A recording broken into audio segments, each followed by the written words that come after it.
Sri Aurobindo has been telling us how King Aswapati, as a result of that transformative experience which he received earlier in the Canto, is now able to discern a secret nature.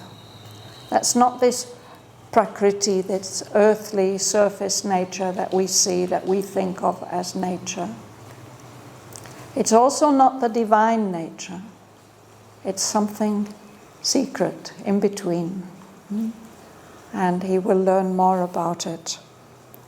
So Sri Aurobindo told us that there's the Creator who has made all this creation in his magic way. But there's also this secret nature. She seems to want to make her own creation according to her own ways. And her means, her magic wand by which she achieves this enchantment, it is mind. And now he's going to tell us about how mind works. Mind is a mediator divinity. Its powers can undo all nature's work. Mind can suspend or change Earth's concrete law. Affranchised from earth habits' drowsy seal, the leaden grip of matter it can break. Indifferent to the angry stare of death, it can immortalize a moment's work. A simple fiat of its thinking force, the casual pressure of its slight assent, can liberate the energy dumb and pent within its chambers of mysterious trance. It makes the body's sleep a puissant arm, holds still the breath, the beatings of the heart, while the unseen is found, the impossible done. Communicates without means the unspoken thought. It moves events by its bare, silent will, acts at a distance without hands or feet. This giant ignorance, this dwarfish life, it can illumine with a prophet sight, invoke the Bacchic rapture, the fury's goad, in our body arouse the demon or the god. Call in the omniscient and omnipotent. Awake a forgotten almightiness within. In its own plane, a shining emperor, even in this rigid realm, mind can be king. The logic of its demigod idea in the leap of a transitional moment brings surprises of creation never achieved even by matter's strange, unconscious skill. All's miracle here, and can by miracle change. This is that secret nature's edge of might. On the margin of great immaterial plains, in kingdoms of an untrammeled glory of force, where mind is master of the life and form, and soul fulfills its thoughts by its own power, she meditates upon mighty words and looks on the unseen links that join the parted spheres. Thence, to the initiate who observes her laws, she brings the light of her mysterious realms. Here where he stands, his feet on a prostrate world, his mind no more cast into matter's mould, over their bounds, in spurts of splendid strength, she carries their magician processes and the formulas of their stupendous speech, till heaven and hell become purveyors to earth, and the universe the slave of mortal will.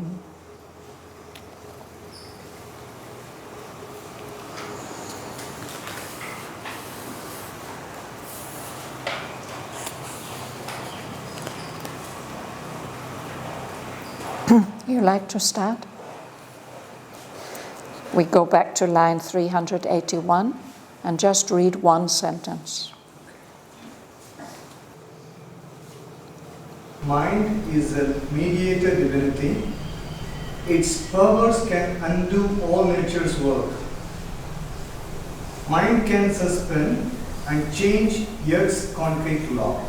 Thank you. A mediator. When we have some kind of quarrel, we would call on a mediator, or there's some big business deal to be done. We'll have some kind of go-between. So it means somebody who's working in between things that are not easy to bring together. Mind is like that, Sri Aurobindo says. Mind is a mediator divinity. It's a divine power, and it can work between different powers. He's going to explain that. Its powers, the powers of mind, are able to undo all nature's work. That's nature in the sense of the laws of physics of this material world. Mind can suspend, can set aside for a little while, or even completely change Earth's concrete law, the laws of physics, the laws of matter. We are so convinced by these laws of physics, no? We don't believe that they can be changed. But Sri Aurobindo is telling us that by the power of mind, they can be suspended or even changed. Berbel. When shines from earth's habit's drowsy seal, the leaden whip of matter it can break, indifferent to the endly stare of death. It can immortalize a moment's work, simply fired of its sinking force, casual pressure of its light ascent, can liberate the energy dumb and pent within its chambers of mysterious trance. It makes the body sleep, the Persian arm hold still the breeze, the beating of the heart, while the unseen is found, the impossible done, communicates without means the unspoken thought that moves events by its bare, silent will, acts at a distance without hands or feet. Thank you.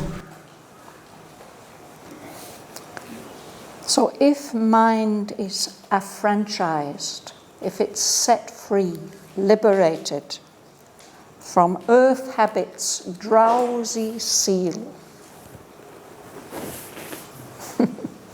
it's as if there's some kind of habit that we are born into, and we are born into these physical bodies, which keeps us in a kind of sleepy state, doesn't let us wake up fully. No? But if the mind power can be set free from that habit, that drowsy sleep, then it has the power to break the leaden grip of matter. It doesn't need to be controlled or subservient to matter. It doesn't need to obey the laws of physics anymore.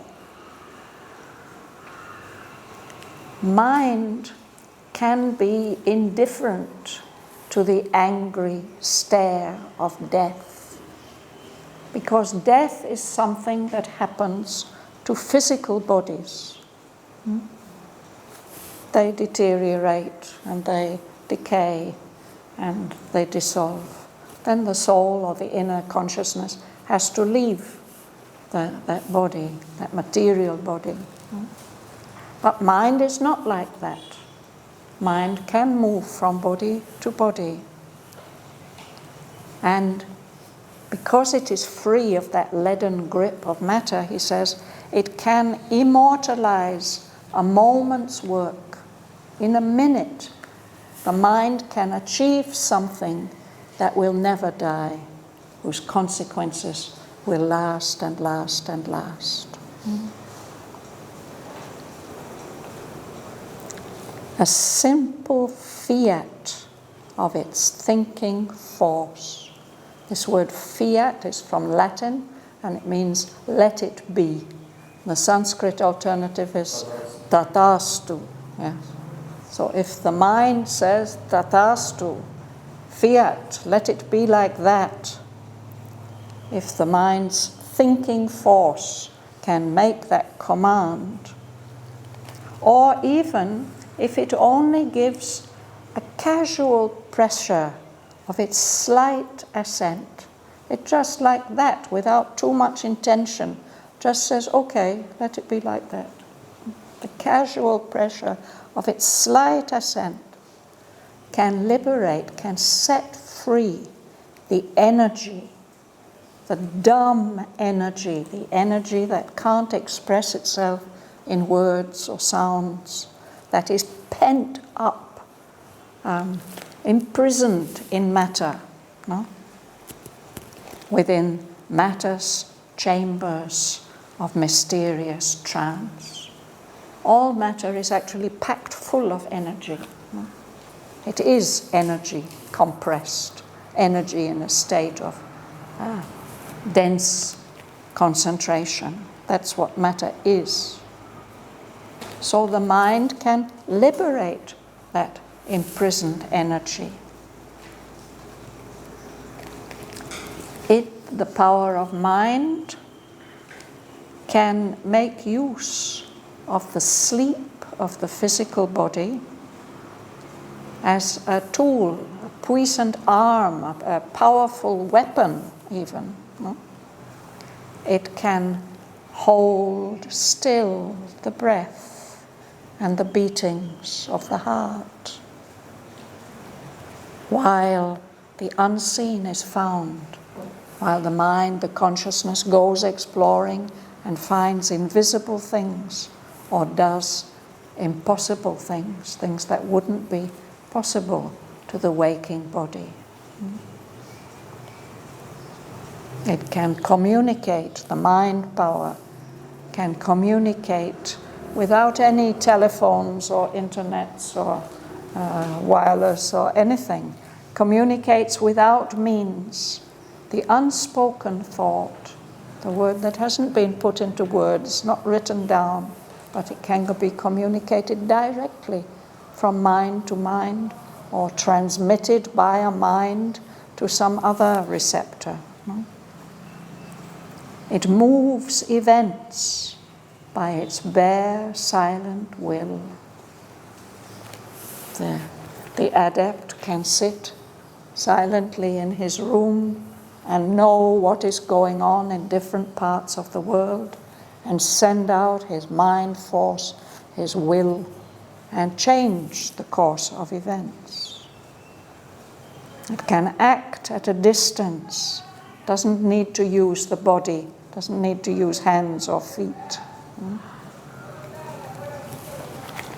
So this power of the mind has been known by humanity since prehistoric times, I think. But nowadays we find it very difficult to believe in it. We are so practical and we are so much identified with our bodies, and it's difficult to believe. But even the Victorians, even 150 years ago, some of them believed in the power of mind over matter, that you could control. And this power of mind over matter is the whole basis of the science that is called occultism. There's physical science, they have their own sets of rules, but in just as systematic a way, just as reliable a way, trained occultists can use mind power to make things happen. Is there a difference in this term of mind power towards this term of soul force, which is used sometimes? There's definitely a difference. Mind power is different from soul force. Yes. What's the difference? I mean, not in the language, but in the meaning. Mind. Here he says mind for this power which he's talking about now. Mind is her wand, her magic wand. Soul power, soul force is another kind of power and works with a different set of rules. And Asvapati hasn't taken that up yet.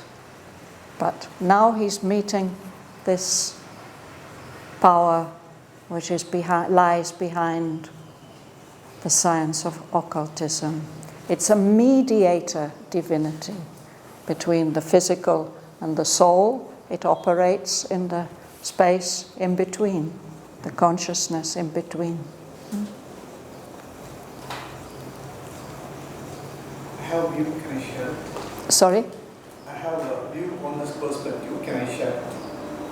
On the mind and soul.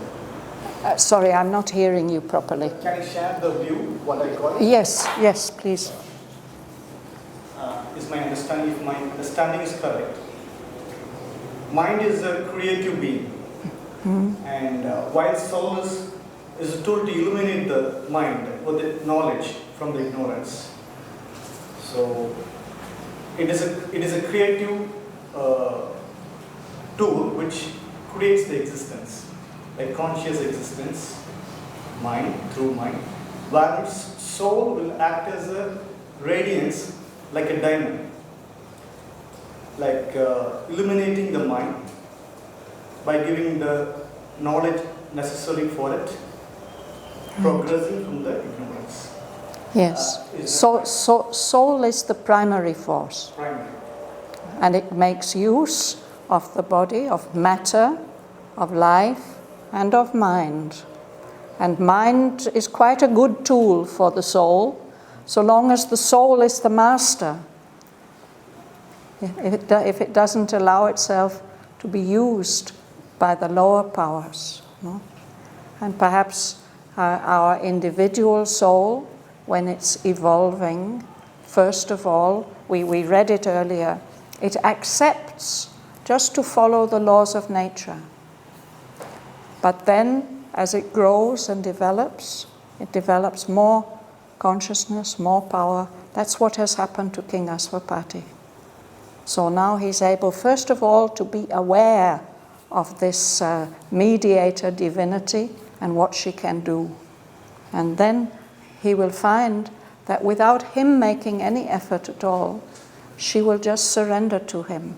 She will give him all her powers. So this is the right way to become a great occultist. instead of doing it with your mental will, or worse still, your vital will, if you don't want it at all, simply you want to serve the divine and grow in divine consciousness, then that power will come to you by itself. And then it is not dangerous for anybody. Otherwise it can be very dangerous, especially for the one who misuses it. Does that make sense? Yeah. In the view of Sri Aurobindo, psychic being is same to mind being? The psychic being is the same as? Same as or same to mind being. The psychic being. Just now I said to this gentleman, soul is the primary force. And sometimes we speak of spirit. So these are universal powers, even beyond universal, transcendent powers.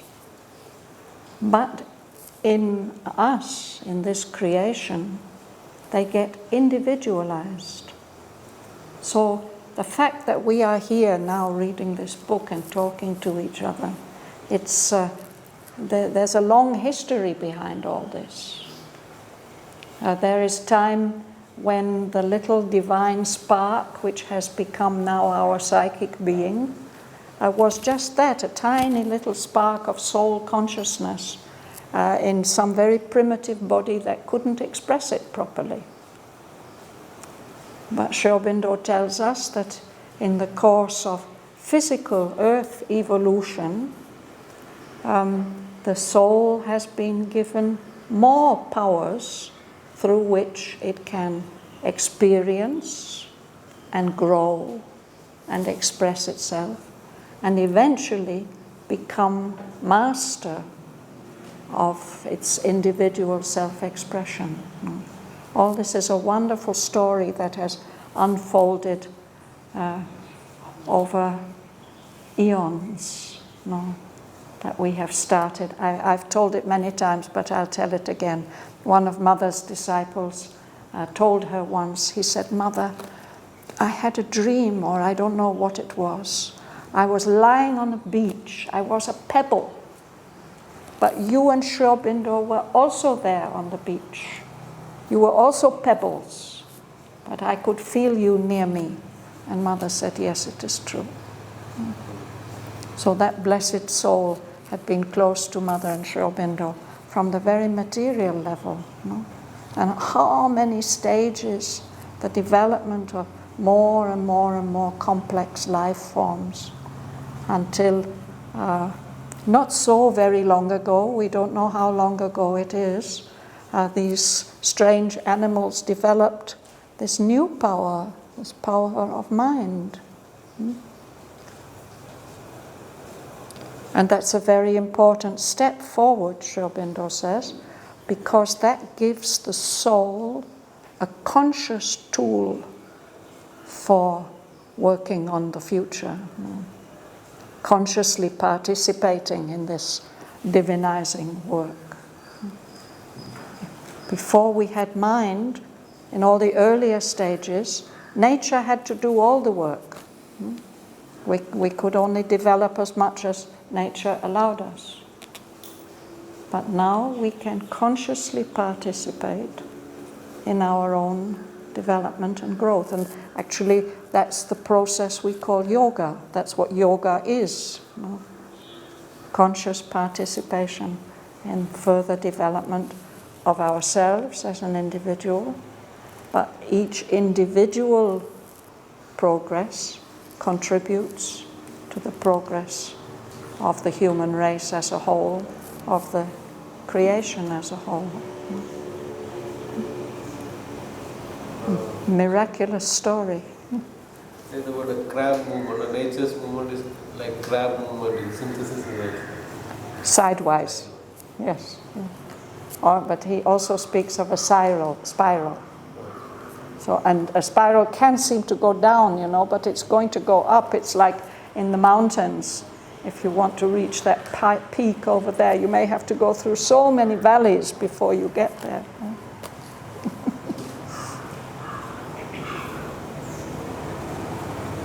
So, but now he's come, it's not only that King Aswapati has become inwardly, spiritually conscious, he's become aware of this mediator divinity that is there and what she's doing.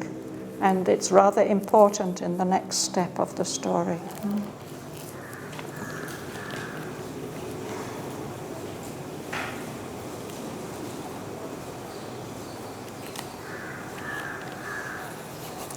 We're at this line, this giant ignorance. Would you read?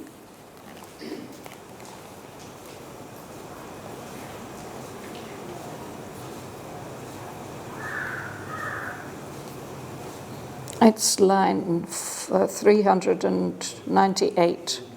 This giant ignorance, this dwarfish life, it can illumine with a prophet's sight, invoke the Bacchic rapture, the fury's goad. In our body arose the demon or the god. Call in the omniscient and omnipotent. Awake the forgotten almightiness within. Yes. So what is this it? This is the mind power. It can illumine, it can light up this little life that we are living. We may be quite satisfied with it and think that the human life has made great achievements, but Sri Aurobindo says it's dwarfish, tiny little life.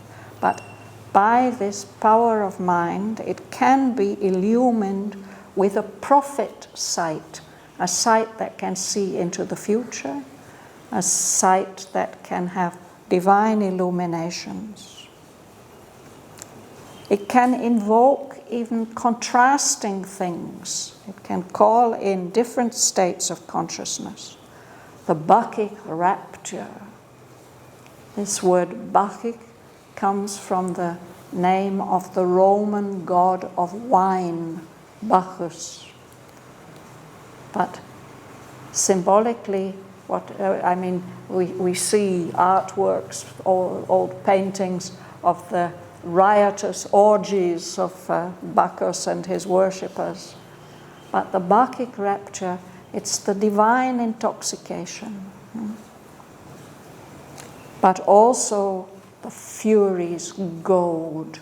Furies were terrible creatures in ancient Greek mythology. Vengeful Furies, vengeful beings that would come and punish anybody who violates the cosmic laws. And a goad, you goad a bullock or an elephant or a horse to make them go faster. What those Furies did, once they had seized on some victim, on some person that they were supposed to punish, they wouldn't let that person rest at all. He would be never at peace, never have any respite. So this mind power, it can call in these possibilities. It can also call in the omniscient, the all-knowing, the divine, the all-powerful. And above all, it can wake up within us a forgotten almightiness. We are not at all aware that we are carrying this omnipotence within us.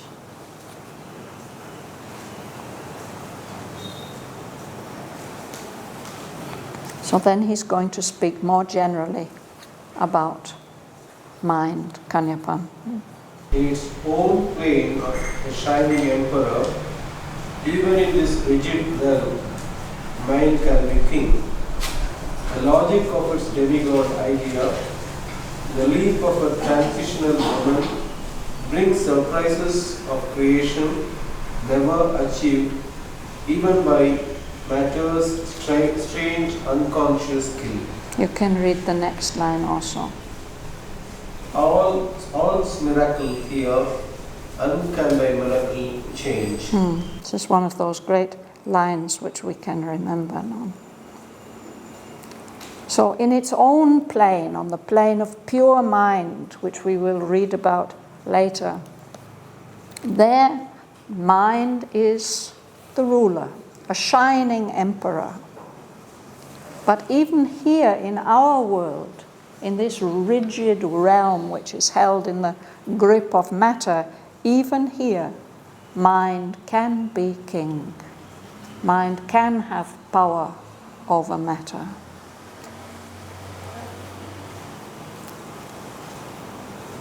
And he says in which way the logic of its demigod idea in the leap of a transitional moment brings surprises of creation never achieved even by matter's strange, unconscious skill. This is a different kind of logic. This is not the logic of the reason. This is the logic of the demigod idea. It's not the full divine idea. It's not the full creative idea. It's something halfway at the level of this mediator divinity. But it is creative. It has creative ideas. Idea with a capital I. And that can work very quickly. In the leap of a transitional moment, it can bring about, it can bring into existence surprises of creation that have never been achieved, even by this strange, unconscious skill of matter that has brought all these marvels into existence. So Sri Aurobindo tells us everything, all is miracle here. Everything is miraculous. It all looks common and ordinary to us. We are so used to the way things are. And that's part of what binds us. We don't realize that everything is miraculous. And everything can be changed miraculously. What is a miracle? What are you going to ask? I want to ask what is the idea, the concept of the idea. An idea, yeah.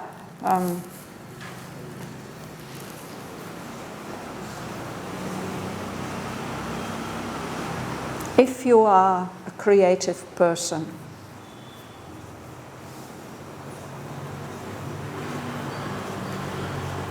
the way in which your creativity comes to you will be, first of all, in the form of an idea or a concept. You will conceive some possibility. That's the first stage, that's the first way in which it appears. Even if you think it's impossible, you've conceived it, so it's not impossible. It can be realized if you can find out how to do it. But if you've never thought of it, then it's impossible for the time being. It's the first way in which a creative possibility takes some kind of form. And then then the will comes in. The will says, yes, this has to be done. That's exactly what has happened to King Aswapati. A hope, a will immense now seized his heart. A whole new possibility opens up in front of him. And then he dedicates his entire will and energy to achieving that thing. And that has brought him to where he is now. He has a lot further to go, at least halfway through the book. But finally, that thing which he has envisaged will be realized.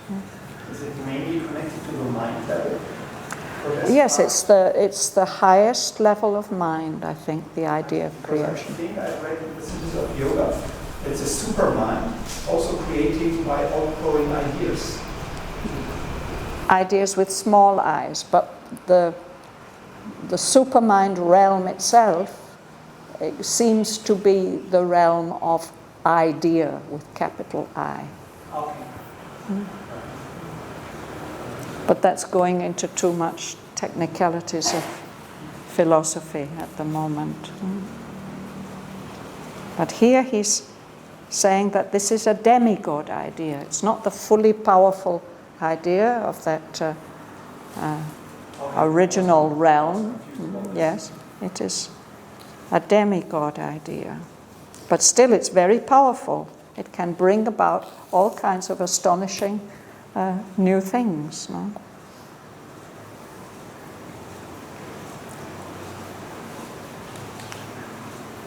Ganga Lakshmi. This is that secret nature edge of mind. On the margin of greed in material plans, in kingdoms of untrammeled glory of force, where mind is master of the life and form, and soul fulfills its thoughts by its own power. She meditates upon mighty words and looks on the unseen links that join the parted spheres. So we go back to that secret nature that King Aswapati is seeing now, and this fact of what mind can do, and that all is miracle here and can by miracle change. This is that secret nature's edge of might. It's like the sharp edge of her weapon. That's what she uses to win her victories. We could just discuss about what is a miracle, because Mother has said something very interesting about it. What is a miracle? She says a miracle is when, for example, on the physical plane, if I drop this, it'll fall. That's the laws of physics. It will happen. But if some higher consciousness, such as my will, stops it, it won't fall. So what is a miracle is when there's an intervention from a higher level of consciousness, which changes the way things happen on a lower level. So everything's miracle here. Actually, there's a higher consciousness at work in everything. And if we can access that higher state of consciousness, things can be changed. All's miracle here, and can by miracle change. But you can't cheat. You have to achieve that higher consciousness. But Shraddhavan, also Mother Imajanda, she said miracles don't exist. Everything is there, but maybe ideal. Yeah, but that's exactly what this explanation means. We think something is miraculous, you know, but it's not like that. There are hierarchical laws, and those laws work. And to us little physical beings, something happens, and it looks miraculous and impossible, but it happens. But it happens according to conscious choices, or conscious rules or habits that are established on all these different planes. So in that sense, it's not miraculous. It's just like that. So, but the way that she works now, this secret nature, she's working on the edges, on the margins, the borderlines of great immaterial planes. So it means the subtle planes, the planes of subtle matter, of life, of mind, all the different levels. We saw those 13 levels, no? In Mother's map. So she's working on the margins, on the borderlines of those planes. She's working in kingdoms of an untrammeled glory of force. Untrammeled means without any restrictions. So on the margin of those great immaterial planes and in those kingdoms of force, where mind is master of the life and form, it's not subject to the life and the form like we are here. In those kingdoms, soul is free.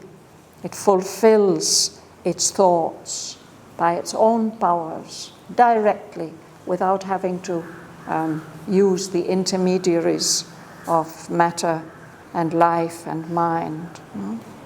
She, that secret nature, she meditates, she focuses on powerful words.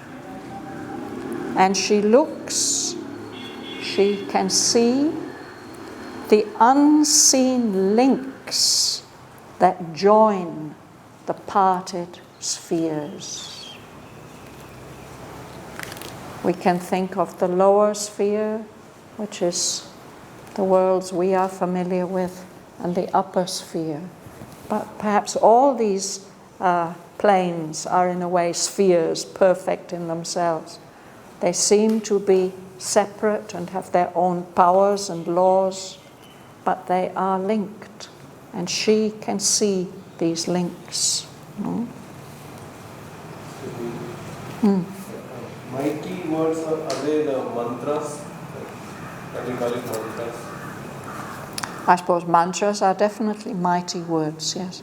But in occultism also there are powerful formulas, certain words that have powers, and the tantrics use different seed sounds and so on, things like that, yes.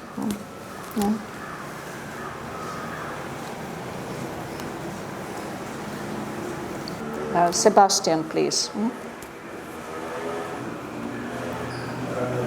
Events, yes. Thence to initiate, who observes her laws. She brings the light, the mysterious realms. Here, where he stands, his feet on a prostrate world, his mind no more cast into matters moved. Over their bounds, in spurts of splendid strength, she carries their magician processes and the formulas of their stupendous speech, till heaven and hell become purveyors to earth, and the universe the slave of mortal will. So let's look at this. Thence, it means from there, from those margins of immaterial worlds and those kingdoms where mind is master and soul can fulfill its work. From those planes, she brings to here, to the initiate, the one who has the knowledge and who observes her laws, the laws of this secret nature. She brings to him, she brings him the light of her mysterious realms. That means that here, where he stands, here on our earth, his feet on this prostrate world, so long as his mind is no longer cast into matter's mold. A mold, you pour in wax to make a candle, or you pour in bronze to make a statue. But when the mold is broken, then the thing is set. The candle is set. So our minds get cast into particular molds. Normally they're cast into the mold of matter. We think that we're dependent on a material brain, and that this is what does the thinking. But the initiate knows that it's not like that. His mind is no longer cast into matter's mold. So she can bring to him over the boundaries of those other worlds. It comes in like spurts, jets of splendid strength, marvelous force comes to him. She carries the magician processes that belong to those other worlds. She brings him the formulas, the spells, the enchantments, the mantras of the stupendous speech of those immaterial realms. And she brings him all these riches until heaven and hell become purveyors to earth. A purveyor is somebody who supplies you things. In England, if you make boiled sweets long enough and the Queen gets some, then she will give you the right to put it on your label that you are purveyor of sweets to the Queen, a purveyor, a supplier. Heaven and hell, it means the heights and the depths, they become the servants and suppliers of earth. And the whole universe can become the slave of mortal will, of the will of human beings, subject to death and ignorance. But they can become, through her mediation, much more powerful than that.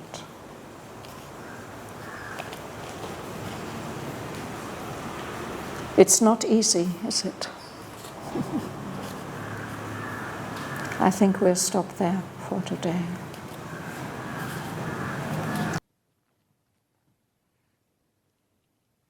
Mind is a mediator divinity. Its powers can undo all nature's work. Mind can suspend or change earth's concrete law. Affranchised from earth habit's drowsy seal, the leaden grip of matter it can break. Indifferent to the angry stare of death, it can immortalize a moment's work. A simple fiat of its thinking force, the casual pressure of its slight assent, can liberate the energy dumb and pent within its chambers of mysterious trance. It makes the body's sleep a puissant arm, holds still the breath, the beatings of the heart, while the unseen is found, the impossible done. Communicates without means the unspoken thought. It moves events by its bare silent will, acts at a distance without hands or feet. This giant ignorance, this dwarfish life, it can illumine with a prophet's sight. Invoke the Bacchic rapture, the Furies' goad. In our body arouse the demon or the god. Call in the omniscient and omnipotent. Awake a forgotten almightiness within. In its own plane, a shining emperor, Even in this rigid realm, mind can be king. The logic of its demigod idea in the leap of a transitional moment brings surprises of creation never achieved even by matter's strange unconscious skill. All's miracle here, and can by miracle change. This is that secret nature's edge of might. On the margin of great immaterial plains, in kingdoms of an untrammeled glory of force, where mind is master of the life and form, and soul fulfills its thoughts by its own power, she meditates upon mighty words and looks on the unseen links that join the parted spheres. Thence, to the initiate who observes her laws, she brings the light of her mysterious realms. Here where he stands, his feet on a prostrate world, his mind no more cast into matter's mould.